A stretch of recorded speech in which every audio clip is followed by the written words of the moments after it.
এবং বেপরোয়া প্রকৃতির ছেলে। তার কোনো জিনিসের যত্ন ছিল না, বিশেষ করে তার জুতো। এই যত্ন না নেওয়ার অভ্যাসের কারণে যদি এই যে অদ্ভুত ও কাল্পনিক পরিস্থিতির সম্মুখীন হতে হয়, তা এই গল্পের মূল আকর্ষণ। যদিও পরিশেষে এই জুতোর ঘটনাই তাকে ভালো ছেলে হতে সাহায্য করেছিল। শুরু হতে চলেছে বিখ্যাত সাহিত্যিক স্বর্গীয় সুকুমার রায়ের লেখা একটি অত্যন্ত জনপ্রিয় এবং হাস্যরসাত্মক রচনা যতীনের জুতো। সুকুমার রায়ের গল্প অবলম্বনে লেখা নাটক যতীনের জুতো।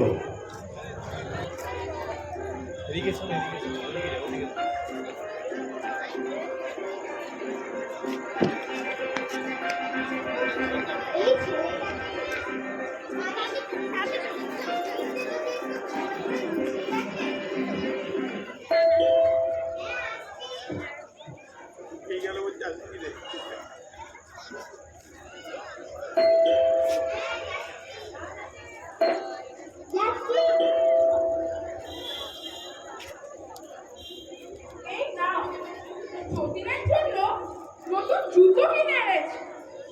ওকে বলে দিও প্রতি মাসে যদি এভাবে চটি জুতো ছেড়ে, তাহলে সেই ছেঁড়া চটি জুতো পরেই থাকতে হবে। কোনো জিনিসেই জুতোটার দাম না। শুধু কি জুতো, দুদিন যেতে না যেতেই জামা প্যান্ট ছিল। সব সময় তার শুধু দুরন্ত। ও ছোটবেলায় আমরা এরকম দুরন্তপনা করি। একটু বড় হতে দাও, দেখবে সব ঠিক হয়ে যাবে। এই তোমার রাস্তাতেই ওর এতটাই বাড়াবাড়ন্ত। শুধু কি জুতো জামা, কোনো জিনিসেই তার জন্য না। দেখো না, ওই মনের একটাও ঠিক নেই। আর খাতার পাতাগুলো ছিঁড়ে ফুটে ফুটে পড়েছে। স্কুল থেকে বারবার কমপ্লেন আসছে, আর তুমি তো ওকে কিছুতেই শাসন করবে না। এইটা তুমি ওকে এতবার করে বলো, তাতে কি কোনো কাজ হয়েছে? কথা যখন শুনছে না, তারপর ও ঠিক পাবে। দেখবে একদিন এমন কিছু ঘটবে যাতে ও থেকে শেখে। তা সে এখন গেল কোথায়? দেখছে না তো তাকে। বাড়িতে থাকলে তো দেখবে স্কুল থেকে ফিরে ব্যাগটা ছুঁড়ে ফেলে ঘুড়ির লাটা এনে দৌড়ালো। এত করে বললাম কিছু খেয়ে যা, কিন্তু কে কার কথা শুনে? এখন থেকে ঘুড়ির নেশায় পেয়েছে। সে কি, তার ঘুড়িটা তো ছিঁড়ে গেছিল। নতুন করে তো আর কোনো ঘুড়ি কিনে দিইনি। তুমি না কিনে দিলে কি হবে? সে ওই ছেঁড়া ঘুড়িটা আঠা দিয়ে ঝুলে ঠিক করে নিয়ে গেল। রান্নাঘরে গিয়ে উৎপাত করে মারলো, তার নাকি আঠা চাই। তবে তুমি যে বলেছিলে তার কোনো জিনিসের যত্ন নেই, সেই ঘুড়িটার উপর তো তার বেশ যত্ন। ওই দেখো সিঁড়িতে পায়ের আওয়াজ, নিশ্চয়ই কোনো দরকারে বাড়ি ফিরছে। কি আবার দরকার? নিশ্চয়ই ঘুড়ি ছিঁড়ে গেছে, বলবে আঠা দাও। দেখেছো সিঁড়ি দিয়ে কেমন দুম দুম করে আসছে? চটি জল যে তার ছিঁড়ে গেছে সেদিকে খেয়ালই নেই। এইভাবে ছেঁড়া চটি পরে দৌড়ি করলে দেখবে পড়ে গিয়ে কোনোদিন একটা কাণ্ড বাঁধাবে। কবে থেকে বলছি চটিটা মুচির কাছ থেকে সারিয়ে নিয়ে আস, কিন্তু কে তার কথা শোনে?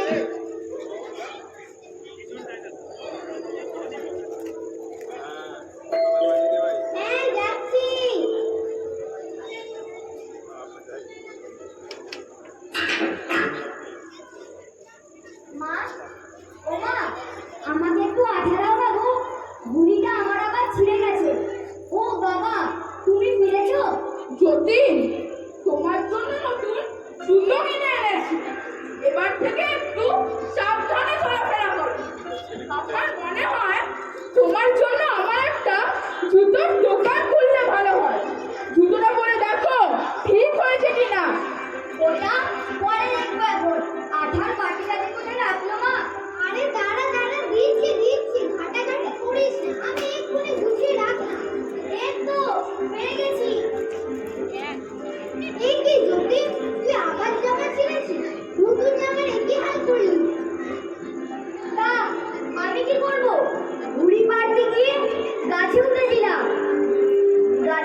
খিদে পাই যে। কেন?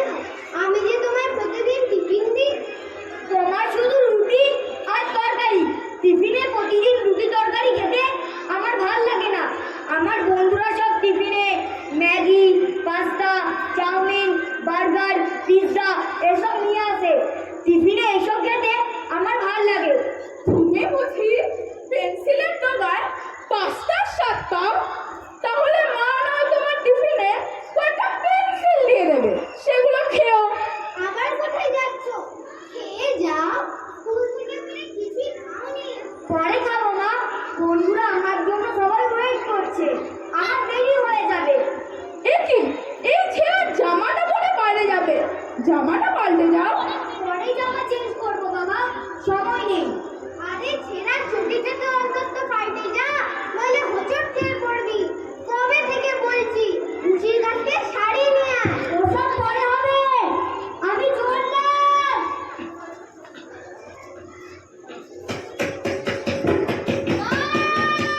কি হলো কি হলো? নিশ্চয়ই পড়ে গেছে। চলো চলো দেখি কি হলো।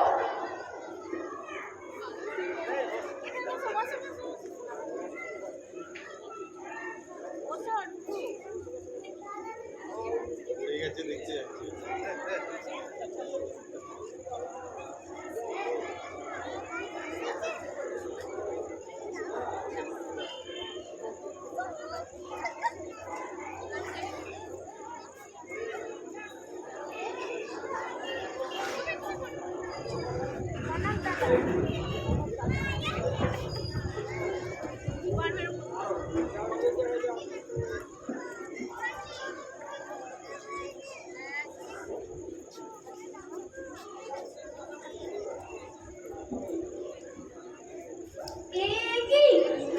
আমার ছিঁড়া জুতোটা আমি কোথায় নিয়ে চললো? এই কোন দেশে আমাকে নিয়ে এলো? আমি তো থামতে পারছি না। আমি তো পড়ে যাবো। ওরে বাবা! ওরে বাপরে!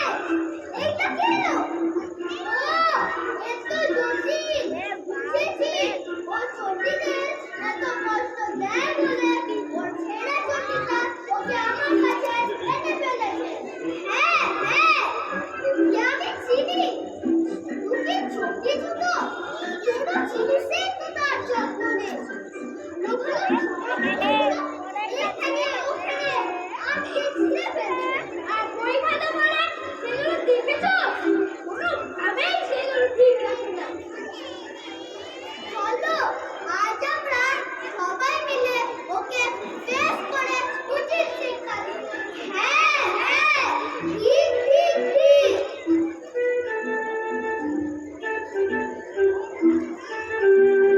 এ কি? আমি কোথায়? তোমরা কারা? আমি বুঝি ওখানে ছেঁড়া চটি আর কষ্ট সহ্য করতে না পেরে সে নিজেই তোমাকে আমার কাছে নিয়ে এসেছে। আর আমি হলাম চটি। তোমার এই ছেঁড়া জামা খুব কষ্ট পাচ্ছে, তাই সে আমার কাছে চলে এসেছে। আর আমি তোমার অগোছালো বই খাতা কোনো সময় যাদের ঠিক করে রাখো না। তোমরা এমন করে বলছো যেন জুতো, জামা, খাতা, বই এই সব কিছুরই প্রাণ আছে। তোমাদের কথা শুনে আমার হাসি পাচ্ছে।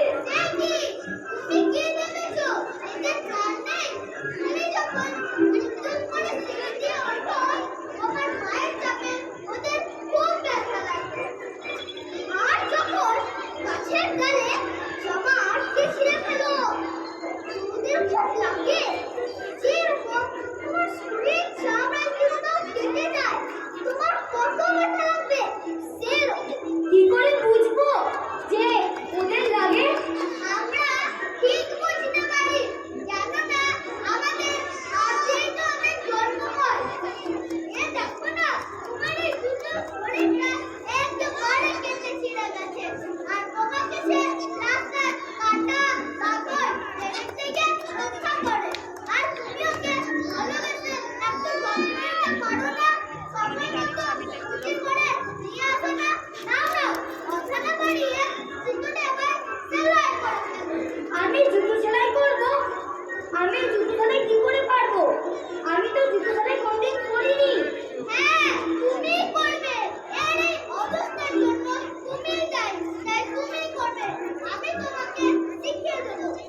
ধরো আর চাপ দিয়ে সেলাই করো। হ্যাঁ হ্যাঁ হ্যাঁ হ্যাঁ হ্যাঁ করো করো করো, তাহলে তোমায় ছাড়ছি না আমরা।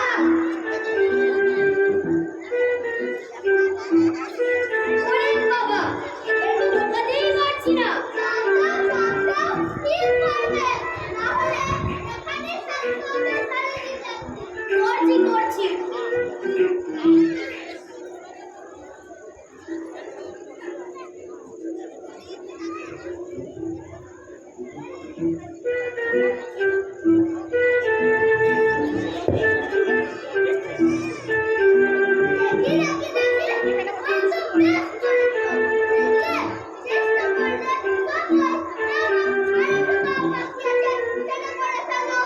আমার আর ভাল লাগছে না, আমার খুব খিদে পেয়েছে। দেখি তুমি কিছু খেয়ে আসো রে। তোমার মা তোমার জন্য এত যত্ন করে খাবার রান্না করে, আর তুমি সেগুলো না খেয়ে বেরিয়ে যাও। অবশ্য তোমার খাবার জিনিস আমার কাছে আছে। এই নাও পেন্সিল, ওটা তো তোমার খুব প্রিয়। এটা করতে দাও, আর বাকি দুটোতে জলদি সেলাই করে ফেলো। ওটা করে নিলে আমায় ছেড়ে দেবে তো? না না, মাথা না নাড়িয়ে দুটোতে এবার সেলাই করে ফেলো। বাকি এই জুতোটা বেশি ছেড়ে নি।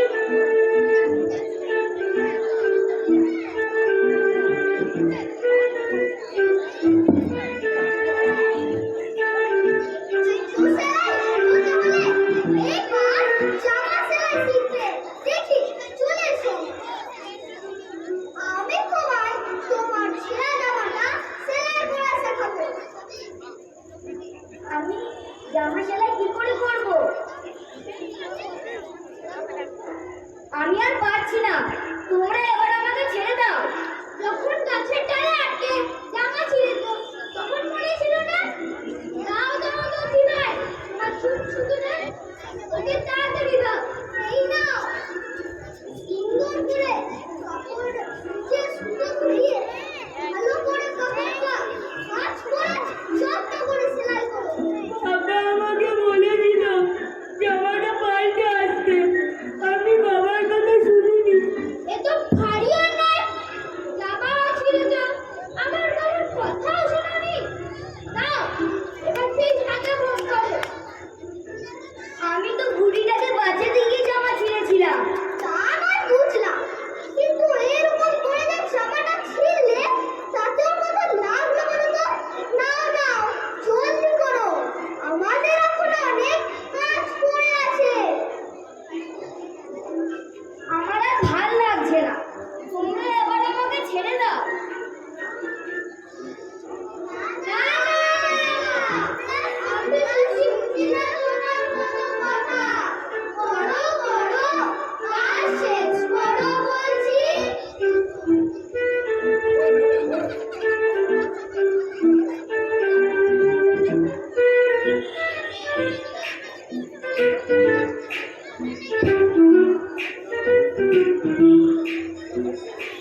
দাও দাও দাও, দেখি দেখি দেখি।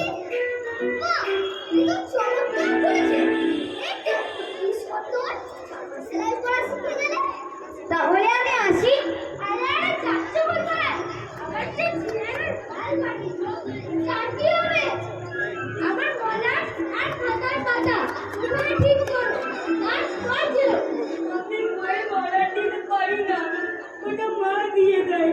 ওই জন্যই তো তুমি মায়ের কষ্ট বোঝো না। এবার নিজে করো, তবে বুঝবে।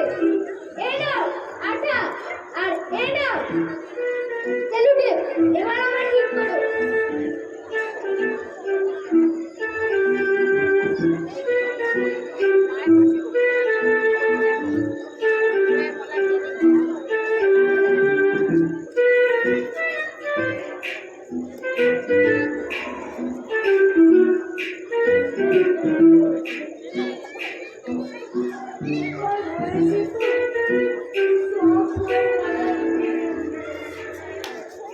মনে হচ্ছে ঘুমিয়ে পড়েছে। চলো ভাই, আমাদের কাজ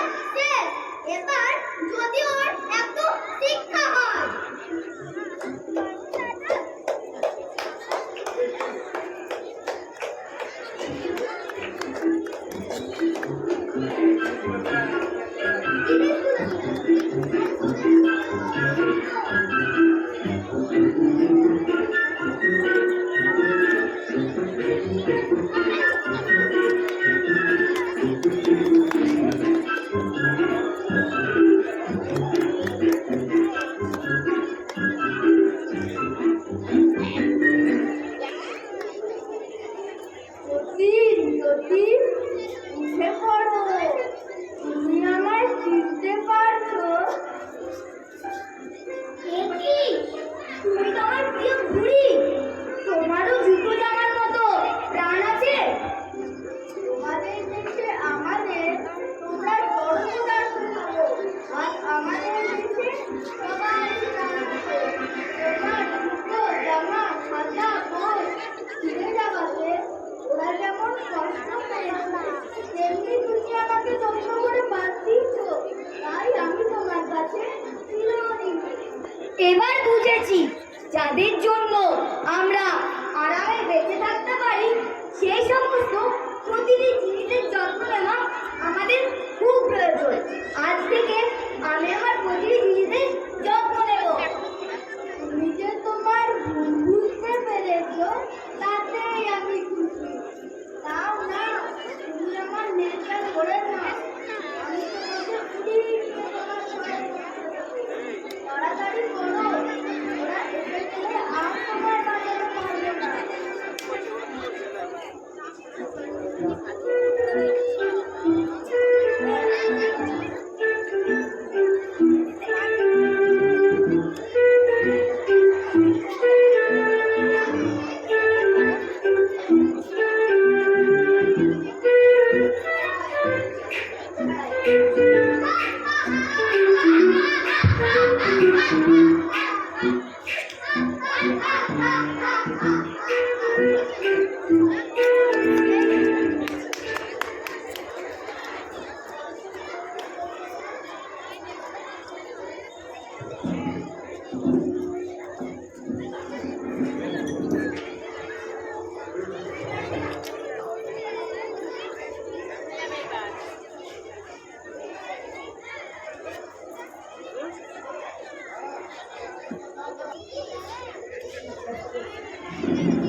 তখনই বলেছিলাম ছেঁড়া চুড়িটা পরে যাস না।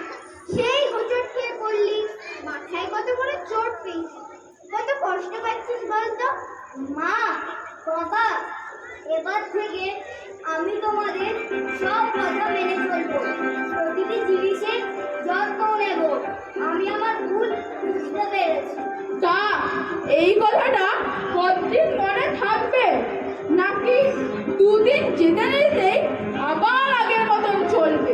না বাবা, তুমি দেখো, সারা জীবন আমার এই কথাটা মনে থাকবে। আজকে আমার সঙ্গে যা ঘটলো সেটা আমি কোনোদিন ভুলবো না। তাই যেন হয়, ঠাকুর যেন তোমায় সুবুদ্ধি দেয়।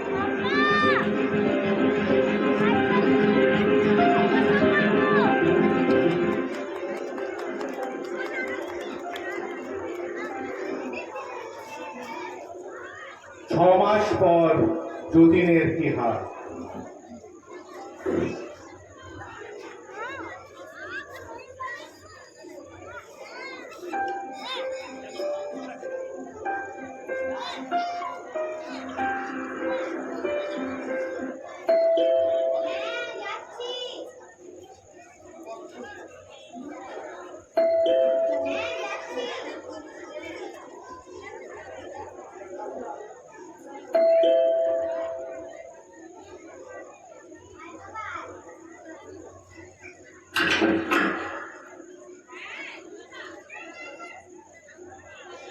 মা, তুমি আমায় খেতে দাও।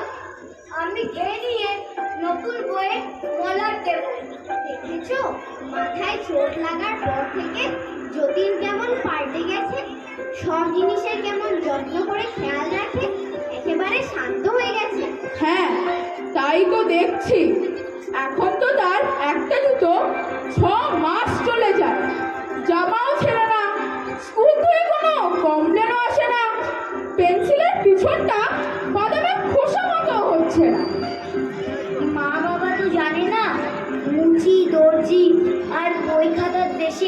আমার কি অবস্থা হয়েছিল। ভাগ্যিস সেই ঘুড়িটা আমায় বাঁচিয়েছিল। আমি বাবা মার কথা শুনে শিখিনি, থেকে শিখেছি যেসব বাচ্চাদের নিজের জিনিসের প্রতি যত্ন নেওয়া খুবই প্রয়োজন। আজ থেকে আমি আমার প্রতিটি জিনিসের যত্ন নেব, না হলে একদিন তাদেরও আমার মতো থেকে শিখতে হবে। আসুন আমরাও যতীনের মতো আমাদের আশেপাশে থাকা প্রতি জিনিসের প্রতি একটু যত্নবান হই, না হলে হয়তো আমাদেরও একদিন